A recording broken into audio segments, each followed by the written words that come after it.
अस्सलाम वालेकुम। आज का टॉपिक हमारे पास है two independent random variables. This is an extension of the one random variable case. The problem will be recognize the old ideas behind the new names. हमारे पास to independent random variable हमारे पास, for example इससे पहले हमने जो discuss किया था, this is the only one random variable. अब हमने जो डिस्कस किया है यहाँ पर, अब हम two random variable mean old ideas जो हमारे पास थे वन रैंडम वेरिएबल, उसको हमने क्या किया, उसको हमने एक्सटेंड किया है. ठीक है. अब हमारे पास joint distribution, the distribution of two और more random variable is called the joint distribution. इससे पहले जितने क्वेश्चंस थे वो हमारे पास, सारे क्वेश्चंस जो थे वो हमारे पास उसमें वन वेरिएबल जो रैंडम वेरिएबल जो था उसमें हमने डिस्कस किया था. जबकि यहाँ पर हमने अब क्या करना है, यहाँ पर हमने डिस्कस करना है जिसमें two and more than two random variable हो. ठीक है. उसको हम कहते हैं joint distribution. Especially the distribution of one random variable is called univariate probability distribution. जिसमें हमारे पास वन रैंडम वेरिएबल हो उसको हम यूनी कहते हैं. Uni mean one. तो जिस डिस्ट्रीब्यूशन में ओनली वन रैंडम वेरिएबल हो वो यूनी डिस्ट्रीब्यूशन कहलाता है, यूनिवेरिएट प्रोबेबिलिटी डिस्ट्रीब्यूशन. और जिस डिस्ट्रीब्यूशन में हमारे पास टू रैंडम वेरिएबल हो वो बाई वेरिएट कहलाता है प्रोबेबिलिटी डिस्ट्रीब्यूशन. और जिसमें हमारे पास थ्री रैंडम वेरिएबल हो वो ट्राई वेरिएट प्रोबेबिलिटी डिस्ट्रीब्यूशन कहलाता है. इस तरह टू रैंडम वेरिएबल, टू के लिए हम बाई का वर्ड यूज करते हैं, थ्री के लिए हम ट्राई का वर्ड यूज करते हैं. ठीक है. The distribution of many random variable is called the multivariate probability distribution. जिसमें मोर देन थ्री हो फिर हमारे पास वो क्या होता है, वो हमारे पास मल्टीवेरिएट प्रोबेबिलिटी डिस्ट्रीब्यूशन कहलाता है. ठीक है. तो वन रैंडम वेरिएबल यूनिवेरिएट कहलाता है. वो डिस्ट्रीब्यूशन जिसमें टू रैंडम वेरिएबल हो वो बाई वेरिएट कहलाता है. जिसमें थ्री रैंडम वेरिएबल हो वो ट्राई वेरिएट प्रोबेबिलिटी डिस्ट्रीब्यूशन कहलाता है. और जिसमें हमारे पास थ्री से ज़्यादा हो, three and more then three हो, मल्टी वेरिएट. जब हमारे पास रैंडम वेरिएबल ज़्यादा हो जाए तो वो हमारे पास मल्टी वेरिएट कहलाते हैं. ठीक है. अब हमारे पास ये टेबल आपको नजर आ रहा है बाई वेरिएट प्रोबेबिलिटी डिस्ट्रीब्यूशन. इस बाई वेरिएट प्रोबेबिलिटी डिस्ट्रीब्यूशन में हमने टू रैंडम वेरिएबल्स को डिस्कस किया है. The one random variable is the X and the one random variable is the Y, and this is the probability distribution of the X and Y. Clear. This is the probability distribution of x1 and y2. अब यहाँ पर देखें तो this one and this one, तो this is the x1 and this is the y1. तो यहाँ पर x1 and y1 का प्रोबेबिलिटी डिस्ट्रीब्यूशन फंक्शन आएगा. यहाँ पर हमारे पास है x1 और यहाँ पर है y2. तो x1 का प्रोबेबिलिटी डिस्ट्रीब्यूशन हमारे पास x1 and y2 and so on. इसी तरह हमारे पास x1 से लेके yn तक. ठीक है. अब हमारे पास इस सेकंड रो में जो है वो हमारे पास वेरिएबल चेंज हो गया, x2 हो गया, फिर इधर y1, फिर इधर y2 and yj up to yn. इसी तरह हमारे पास ये पूरा जो टेबल है, हमारे पास ये टेबल जो आपको नजर आ रहा है, इसमें हमारे पास यहाँ पर x की वैल्यूज हैं, यहाँ पर y की वैल्यूज हैं. लेकिन यहाँ पर अगर आप इस तरह हॉरिजॉन्टली या वर्टिकल देखते हैं तो जो वेरिएबल हॉरिजॉन्टली और वर्टिकली होगा उसका प्रोबेबिलिटी डिस्ट्रीब्यूशन आपके पास यहाँ पर गिवन होगा. ठीक है. जिस तरह यहाँ पर हॉरिजॉन्टली x1 है और यहाँ पर वर्टिकली यहाँ पर y2 है तो y2 का फंक्शन होगा. इसी तरह सेम अप टू xm तक आपके पास कितने हमारे पास वेरिएबल हैं, xn और m. मतलब हमारे पास n वैल्यूज हैं और m वैल्यूज. ठीक है. तो हमारे पास x को हमने डिनोट किया है m वैल्यूज से और y को डिनोट किया है n वैल्यूज से. यूजुअली हमारे पास हम इन नंबर से हमने डिनोट किया हुआ है. ठीक है. तो j runs from 1 up to n. j हमारे पास रेंज क्या है, 1 से लेके n तक. और हमारे पास x की रेंज क्या है, i runs from 1 up to m. ठीक है. तो i क्या है, i runs from 1 up to m है. ठीक है. तो हमारे पास इस इज द प्रोबेबिलिटी डिस्ट्रीब्यूशन. ये जो आपके पास इस टेबल के सेंटर में है ये सारा आपके पास प्रोबेबिलिटी डिस्ट्रीब्यूशन, ये इनकी प्रोबेबिलिटीज हैं. अब हमारे पास इस y है तो इसके y के बिल्कुल सामने जो है ये आपके पास y की प्रोबेबिलिटीज होंगी, ठीक है। This is the probability of Y, probability of y1, this is the y2, this is the probability of y2, this is the y3, probability of y3, yj, probability of yj, yn, probability of yn। इसके सामने और इसके सामने जो होगा आपके पास, ये क्या होंगी, ये आपके पास x की प्रोबेबिलिटीज होंगी। फॉर एग्जाम्पल x1 है यहाँ पर, तो इसकी प्रोबेबिलिटी x1, ठीक है। This is called the marginal. ये क्या है, ये मार्जिनल है। ये क्या है, ये जॉइंट प्रोबेबिलिटी डिस्ट्रीब्यूशन है, ठीक है। ये हमारे पास joint probability distribution mean bivariate, mean two variables है तो इसको हम बाइवेरिएट प्रोबेबिलिटी डिस्ट्रीब्यूशन कहते हैं। लेकिन इसके सामने आपके पास जो यहाँ पर आपके पास प्रोबेबिलिटीज होंगी वो हमारे पास क्या होंगी, वो हमारे पास इसकी प्रोबेबिलिटीज गिवन होंगी, तो probability of y1, y2, up to yn, और इसके सामने जो प्रोबेबिलिटीज होंगी वो x1, x2, xn तक m तक हमारे पास इसकी प्रोबेबिलिटीज इसके सामने होंगी। तो इसके ही बात याद रखें कि हमारे पास sum of all the probability is always equal to 1, ठीक है। तो हमारे पास इस प्रोबेबिलिटी का सम और इस प्रोबेबिलिटी का सम जो होगा वो हमारे पास 1 ही आएगा। This is the general representation of the two random variables and it's joint probability, और उसको हमने टेबुलर फॉर्म में रिप्रेजेंट किया और उसको हम क्या कहते हैं, बाइवेरिएट प्रोबेबिलिटी डिस्ट्रीब्यूशन, ठीक है। तो ये हमारे पास है बाइवेरिएट प्रोबेबिलिटी डिस्ट्रीब्यूशन। तो इस पूरे टेबल को हमने इस फॉर्म, जनरल फॉर्म में हम इसको इस तरह रिप्रेजेंट करते हैं, ठीक है। आपको ये टेबल अगर गिवन हो तो आप इजीली कैलकुलेट कर सकते हैं मार्जिनल और इससे फाइंड आउट कर सकती हैं, ठीक है। अब नेक्स्ट पेज पर हमारे पास है, नेक्स्ट पेज पर दिस इज द मार्जिनल, ठीक है। This is the marginal probability distribution. तो मार्जिनल हम किस तरह फाइंड करेंगे, मैंने आपको बताया है कि दिस इज द मार्जिनल। इसमें यहाँ पर देखिए ये हमारे पास क्या है, ये हमारे पास मार्जिनल है, ये जॉइंट है और ये हमारे पास मार्जिनल है। y के लिए this is the probability distribution of y and this is the x and the probability distribution of x, this is the marginal, this is the marginal, clear. तो हम जॉइंट प्रोबेबिलिटी डिस्ट्रीब्यूशन से हम marginal जो है वो find out कर सकते हैं। तो ये हमारे पास क्या है, ये मार्जिनल प्रोबेबिलिटी डिस्ट्रीब्यूशन है। अब इसको सेपरेटली टेबल में भी रिप्रेजेंट किया हुआ है, मार्जिनल प्रोबेबिलिटी डिस्ट्रीब्यूशन लिखा हुआ है यहाँ पर। तो यहाँ पर हमारे पास इस बुक में अगर आप देखें तो यहाँ पर marginal probability distribution of x, मतलब x की वैल्यूज और इसकी प्रोबेबिलिटी डिस्ट्रीब्यूशन, यहाँ पर marginal probability distribution of y, ठीक है। तो ये हमारे पास y की है। अब बाइवेरिएट प्रोबेबिलिटी डिस्ट्रीब्यूशन हमारे पास प्रोबेबिलिटी फंक्शन क्या है, if all possible values of two random variable with their associated probabilities are shown by a formula is called the bivariate probability function. It is noted by probability of xi and yj for discrete case and continuous case f of xi and yj, ठीक है, for all X I and Y J. हमारे पास क्या है, हमारे पास to random variable के लिए जब हम प्रोबेबिलिटीज लिखते हैं किसी फॉर्मूले में, तो वो हमारे पास क्या है, वो हमारे पास bivariate probability function. Discrete case में हम p से डिनोट करते हैं, कंटिन्यूस केस में हम f से डिनोट करते हैं। Independent of two random variable, हमारे पास क्या है, independence of two random variable. अगर हमारे पास दोनों variables for example x and y are two random variables, ठीक है, x और y हमारे पास टू रैंडम वेरिएबल्स अगर हमारे पास है तो ये हमारे पास क्या होंगी, अगर इंडिपेंडेंट होंगी तो इसकी joint probability density function is equal to the marginal, the product of the marginal probability distribution, ठीक है। तो हमारे पास यहाँ पर क्या है, हमारे पास f of x I X J is equal to f of x I X J. अगर ये हमारे पास क्या होगा, इंडिपेंडेंट होगा, ठीक है। टू वेरिएबल्स की बात हो रही है, अगर दोनों x और y इंडिपेंडेंट है तो इसका जॉइंट डेंसिटी फंक्शन किसके होगा, इसके मार्जिनल के प्रोडक्ट के इक्वल होगा। मींस इसका मार्जिनल f ऑफ x और f of y, this is the marginal probability function and take the product of this two function, ठीक है। तो ये हमारे पास अगर ये इक्वल आ गया तो इसका मतलब है कि हमारे पास टू रैंडम वेरिएबल्स क्या है, इंडिपेंडेंट है, ठीक है। हमारे पास है mathematical expectation of the two random variable. हमारे पास मैथमेटिकल एक्सपेक्टेशन मतलब हमारे पास क्या है, ठीक है, मींस हम किस तरह मैथमेटिकल एक्सपेक्टेशन से इसको रिप्रेजेंट कर सकते हैं। अब हमारे पास मैथमेटिकल एक्सपेक्टेशन, हमारे पास expected value of x plus minus Y, ठीक है, ये हमारे पास ये एक्सपेक्टेड वैल्यू ऑफ x और y का हम प्रोडक्ट लेते हैं। तो ये हमारे पास या प्लस में आएगा या नेगेटिव में आएगा, तो हम इसको किस तरह डिफाइन करेंगे। अब हमारे पास what is expectation, expectation is the long term average, average है हमारे पास, ठीक है। Expectation expected value of x plus minus Y is equal to double summation x plus minus Y probability of x and y। अगर यहाँ पर joint probability distribution है तो ज्वाइंट प्रोबेबिलिटी डिस्ट्रीब्यूशन के लिए आपने कहा दोनों वेरिएबल्स आप एट अ टाइम यहाँ पर है, ठीक है।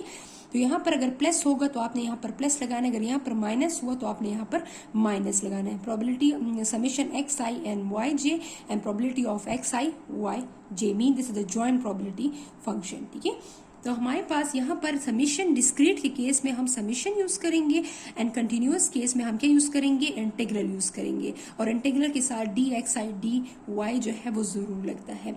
डिस्क्रीट के केस में हमने पी से डिनोट किया प्रोबेबिलिटी फंक्शन को और यहाँ पर हमने एफ से डिनोट किया कंटिन्यूअस फंक्शन है। इन केस हमारे पास इनका प्रोडक्ट आ जाए, for example expected value of x and y का प्रोडक्ट हो तो हमने क्या यूज करना है, डबल समीशन है। यहाँ पर दोनों प्रोडक्ट में है तो यहाँ पर प्रोडक्ट में लिखेंगे, अगर यहाँ पर प्लस माइनस फॉर्म में है तो यहाँ पर हमने प्लस माइनस फॉर्म में लिखना है। And probability of x I and Y J.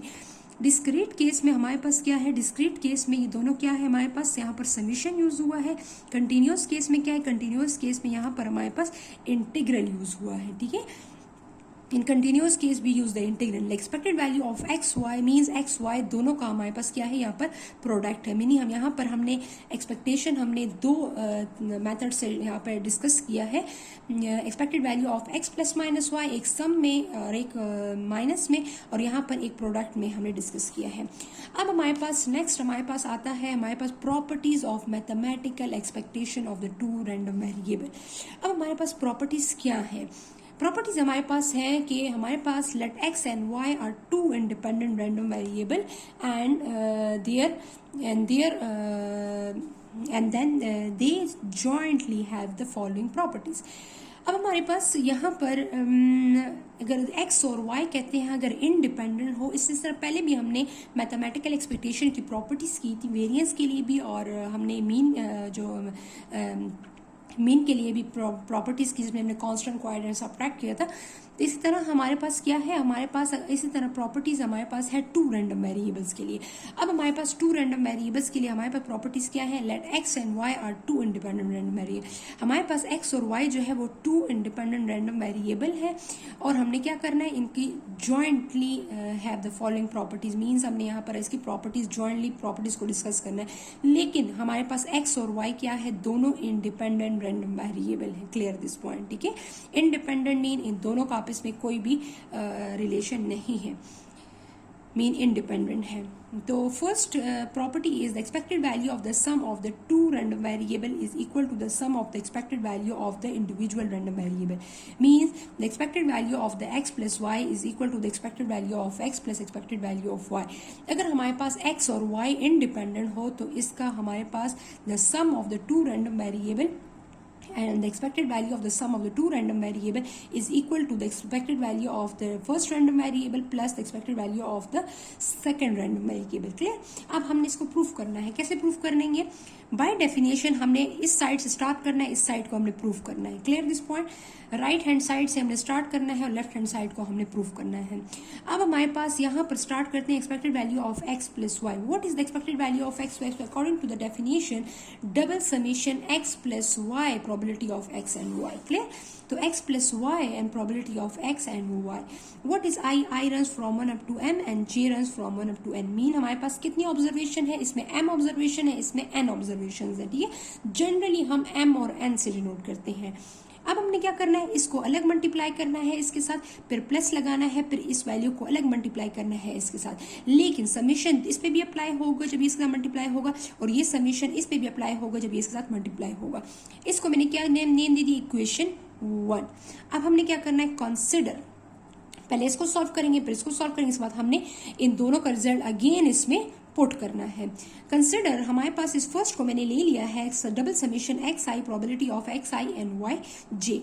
अब हमने क्या करना है, this is the I, this is the I term, ठीक है। तो ये आई वाला टर्म है तो इसमें समीशन आई अप्लाई होगा, तो इसलिए जे इस लिहाज से मतलब जे समीशन इस पे अप्लाई नहीं होता एक्स पे, तो ये जे जो है ये हमारे पास इस पे अप्लाई हो सकता है। तो हमने आकर क्या किया, हमने आई को बाहर निकाला, इस टर्म को हमने बाहर निकाला और इस समीशन को इस पे अप्लाई कर दिया। इस पे इसलिए अप्लाई किया है कि यहाँ पर जे भी है और यहाँ पर आई भी है, तो ये समीशन दोनों पे, ये और ये समीशन इन दोनों पे अप्लाई हो रहा है, ठीक है। लेकिन आई यहाँ पर only variable is only subscript is I, तो हमारे पास यहाँ पर जस्ट आई वाला समीशन हमने इस पे यूज किया है, ठीक है। और जे समीशन से इसको बाहर आई एक्स आई को हमने बाहर निकाला है, ठीक है, और यहाँ पर इस पे अप्लाई किया है। Next step, in the next step हमारे पास यहाँ पर अब हमने क्या करना है, हमारे पास अब यहाँ पर इस पे इस टर्म जो लास्ट वाली टर्म थी ना, इसको एक्स आई एंड वाई जे, इसमें हमने समीशन अप्लाई कर दिया, ठीक है।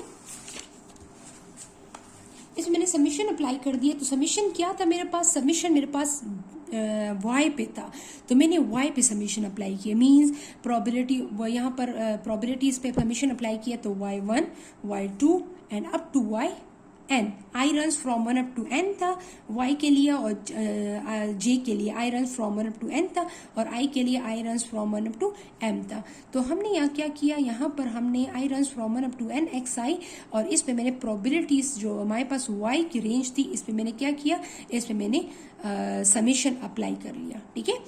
अब समीशन अप्लाई किया है j runs from 1 up to n, अब आई वाला समीशन अप्लाई नहीं किया इसलिए कि आई समीशन ऑलरेडी इधर है, तो हमें क्या, मैंने क्या किया कि probability of y x I, probability of x I, probability of x i, इन सब में प्रोबेबिलिटी ऑफ एक्स आई जो है वो कॉमन है, ठीक है। और मैंने ये कहा भी था कि x I and Y are the independent, तो अगर आपको इनडिपेंडेंट का फॉर्मूला आपको अगर पिछले उसमें याद हो, तो अगर इनडिपेंडेंट हो तो इन दोनों का प्रोडक्ट जो होगा वो इसके इक्वल होगा, तो मैं इसको सेपरेट लिख सकती हूँ, इसलिए कि मैंने स्टार्ट में ये कहा था कि x and Y are independent, clear. तो यहाँ पर मैंने इसको सेपरेट लिख लिया है, इसको मैंने सेपरेट लिखा, x I and y one, x I and y one, x i y two, x I and y n, as x and Y are independent, ये स्टार्ट में लेकिन उसमें साथ लिखा भी हुआ है कि x and y i independent, clear. तो मैंने क्या किया, एक्स आई जो है इन सब में कॉमन है, तो मैंने क्या किया, एक्स आई अगर इसमें कॉमन है तो मैंने इसको कॉमन ले लिया है, ठीक है। और यहाँ पर रिमेनिंग क्या रह गया, probability of y1 plus probability of y2 up to probability of yn, ये कॉमन रह गया है, और जो x आई था वो मैंने कॉमन बाहर निकाली, और रिमेनिंग जो टर्म्स थी वो सारी इसमें रह गई है। अब आपको पता होना चाहिए कि हमारे पास sum of all the probability is always equal to 1 according to the table. हमारे पास अगर आप इसको भी देख लें, sum of all the probability is always equal to 1, sum of all the probability is always equal to 1, so same as like this हमारे पास क्या है, इस सब की प्रोबेबिलिटी का सम क्या होगा, हमारे पास 1 होगा, तो रिमेनिंग क्या रह गया, x I and probability of x I. What is this, this is the expectation of x, expectation of x है हमारे पास। सिमिलरली अब हमने क्या करना है, अब इस सेकेंड पार्ट को जो इस पार्ट को जो है सॉल्व करना है, इसी तरह अब हमारे पास क्या है, summation y, double summation y, probability of x i and y j। अब यहाँ पर समीशन जो है तो ये j पर है, तो ये j वाला समीशन और ये मैं साइड पे लिख लूंगी, और ये i वाला समीशन इस पे अप्लाई कर लूंगी, ठीक है। तब यहाँ पर इस क्वेश्चन को अगर आप थोड़ा सा समझें, तो ये हमारे पास ये समीशन, ये टर्म जो है ये वाली, ये j पर है, ठीक है, दिस इज द जे, ये जे की टर्म है, तो ये बाहर आ जाएगी। अच्छा यहाँ पर देखिए आपके पास आई लिखा हुआ है, ठीक है, और यहाँ पर लिखा हुआ है जे, तो आप थोड़ा सा इसको करेक्ट कर लें, this is for J and this is for आई, ठीक है। ये हमारे पास आई है और ये हमारे पास जे, इसलिए कि जे का है तो जे समीशन इस पे अप्लाई होगा, ठीक है। और यहाँ पर हमारे पास जो है तो यहाँ पर आई होगा, ये आप थोड़ा सा इसकी करेक्शन कर लें, ठीक है, यहाँ पर इसकी करेक्शन की जरूरत है। This is summation is for i and this summation is for j. तो सिर्फ माइनर मिस्टेक है, सबस्क्रिप्ट की मिस्टेक है, आप इसको ठीक कर सकते हैं। ये समीशन जे पे है और ये समीशन आई पे है, तो ये समीशन जो है आई वाला ये इस पे अप्लाई होगा, इसलिए कि यहाँ पर ऑलरेडी आई वाली टर्म है, मौजूद है। अब मैंने क्या किया, ये आई वाली टर्म जो है ये इस पे अप्लाई कर दी, मीन x1, ये ऑलरेडी यहाँ पे भी मिस्टेक हुई, यहाँ पे एक्स आई लिखा हुआ है, दिस इज x1, ये x1 है, ठीक है, this is x1, x2, this is the x3 up to xm and yj। yj इसी तरह रहेगा इसलिए कि मैंने i पे समेशन अप्लाई किया है। Clear this point. अब मेरे पास यहाँ पर देखें तो प्रोबेबिलिटी बोथ आर, ये हमारे पास x and y are independent. तो हमने ये कहा था अगर x और y इंडिपेंडेंट होगा तो इनका जॉइंट प्रोडक्ट जो होगा वो इसके मार्जिनल के इक्वल होगा। ठीक है, तो xi इस x1 को अलग लिखा, yj को अलग लिखा, x2 को और yj को 2 अलग अलग लिखा, एंड xm एंड yj को अलग लिखा। अब हमने क्या करना है, yj इन सब में yj जो है वो कॉमन है, तो मैंने क्या किया, इस yj को मैंने कॉमन ले लिया। ठीक है, और रिमेनिंग क्या रह गया, probability of x1, probability of x2 up to probability of xm रह गया। ठीक है, तो अब आपको पता होना चाहिए कि sum of all the probability is always equal to 1 as like in previous question. तो हमारे पास इन सब का सम जो है वो हमारे पास 1 आता है। सो हमारे पास j runs from 1 up to n, yj probability of yj, what is this, this is the expected value of y। अब इसका रिजल्ट 3 का नाम दिया है, इसके रिजल्ट को मैंने 2 का नाम दिया है। Put second and third result in equation 1, so we get the expected value of x plus expected value of y। तो हमारे पास अगर x and y हमारे पास इंडिपेंडेंट है तो इन दोनों का सम जो होगा वो इन दोनों के सेपरेट मतलब expected value of x plus expected value of y के इक्वल होगा। ये छोटा सा इसका प्रूफ था। अच्छा, नेक्स्ट प्रॉपर्टी हमारे पास नेक्स्ट प्रॉपर्टी है the expected value of the sum of the two independent random variable is equal to the product of their individual expected values. Expected value of x y is equal to expected value of x and expected value of y. Means अगर x और y independent हो तो हमारे पास इन दोनों का product हो जब होगा, और अगर हम इसका एक्सपेक्टेशन लेंगे तो ये इसके इक्वल होगा कि expected value of x and expected value of y. ठीक है, अब हमारे पास क्या है, expected value of x and y किसके इक्वल होगा, double summation x i y j, probability of x I and Y j. ठीक है, हमारे पास अब यहाँ पर x एंड y, अब हमारे पास यहाँ पर x y है तो यहाँ पर x एंड y मैंने लिखा है। ठीक है, अगर यहाँ पर x प्लस वाई होता है तो यहाँ पर फिर हम x प्लस वाई लिखते हैं, लेकिन नो, हेयर इज मल्टीप्लाई, तो we use in multiply form. ठीक है, अब हमारे पास क्या है, you know that x and y are independent. अगर x एंड y इंडिपेंडेंट हो तो ये हमारे पास मार्जिनल के इक्वल होगा, means probability of this multiply probability of this. अब इसको x को अलग लिख लेंगे प्रोबेबिलिटी ऑफ x को, और yj प्रोबेबिलिटी ऑफ yj को अलग लिख लेंगे। इस पे j का समीशन अप्लाई करेंगे, इस पे i का समीशन अप्लाई करेंगे। Just what is this, is expected of x, what is this, is the expected value of y। So simple, expected value of x and expected value of y। Similarly हमारे पास example 2.18 हमारे पास है, let x and y are two discrete random variable with the following joint probability distribution. हमारे पास यहाँ पर इस क्वेश्चन में डिस्क्रीट केस में this is the discrete probability distribution. ठीक है, in joint probability two discrete random variable जो हमने यहाँ पे यूज किए हैं। अब हमारे पास 1, 3 and 5 and the x value is 2 and 4. What is the joint probability density function? 2 and 1 पे 0.10, 2 and 3 पे 0.20, 2 and 5 पे 0.10, 4 and 1 पे 0.15, 4 and 3 पे 0.30, 4 and 5 पे 0.15। क्लियर? सो कंप्यूट हमने क्या किया, हमने कंप्यूट करना है इस क्वेश्चन में expected value of x, expected value of y, expected value of x plus y, expected value of 2x minus 3y and expected value of x and y। Clear? So in this question this is very easy question. अगर आप इसको थोड़ा सा समझ के करें तो ये आपके लिए बहुत ही आसान क्वेश्चन है। ठीक है, अब हमारे पास क्या है, इसी प्रोबेबिलिटी, इसी टेबल को मैंने दोबारा इधर आप लिख सकती हैं। यहाँ पर इन तीनों की प्रोबेबिलिटीज को हम प्लस करते हैं तो हमारे पास क्या आता है 0.40। इन तीनों की प्रोबेबिलिटीज को प्लस करें तो 0.60। इन दोनों की प्रोबेबिलिटी को प्लस करें 0.50। इन दोनों की प्रोबेबिलिटी को प्लस करें 0.50। इन दोनों की प्रोबेबिलिटी को प्लस करें 0.25। And sum of all the probability is always equal. आप इसको सम करते हैं तब भी 1 आएगा, अगर इसको सम करते हैं तब भी 1 आएगा। ये x है तो इसके सामने प्रोबेबिलिटी ऑफ x होगा, ये y है तो इसके सामने प्रोबेबिलिटी ऑफ y होगा। Remember this thing. Clear? So अब हमने क्या करना है, expected value of x, expected value of y find out करना है। So by definition what is the expected value of x? The expected value of x is equal to summation x probability of x. Clear? And what is y? The expected value of y is equal to summation y probability of y.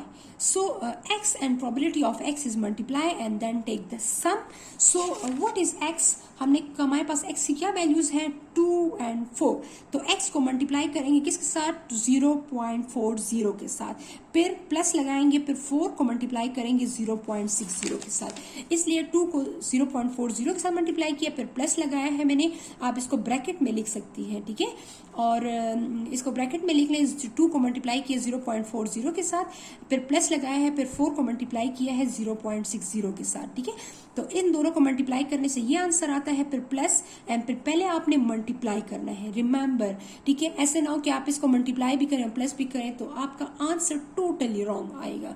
आप इन दोनों को multiply करें तो इसका answer some multiply करने से 0.80 आएगा और इसके मल्टीप्लाई करने से आपके पास 2.40 आएगा. तो इन दोनों के मल्टीप्लाई करने से फिर इसके बाद आप इसका सम ले लें. जब इसका सम लेंगे तो 3.2, ठीक है.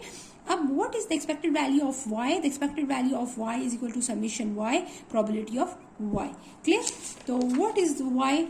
Y is 1, 3 and 5 and the probabilities of y is 0.25, 0.50, 0.25. The 1 is multiplied by 0.25, 3 is multiplied by 0.50, 5 is multiplied 0.25. आप इसके लिए छोटा सा टेबल भी बना सकती हैं. मीन्स यहाँ पर x की वैल्यूज लिखें आप, फिर probability of y लिखें और इसके बाद x और probability of y को मल्टीप्लाई कर लें. क्लियर? इसी तरह x के लिए भी आप कर सकती हैं. x लिखें, फिर probability of x लिखें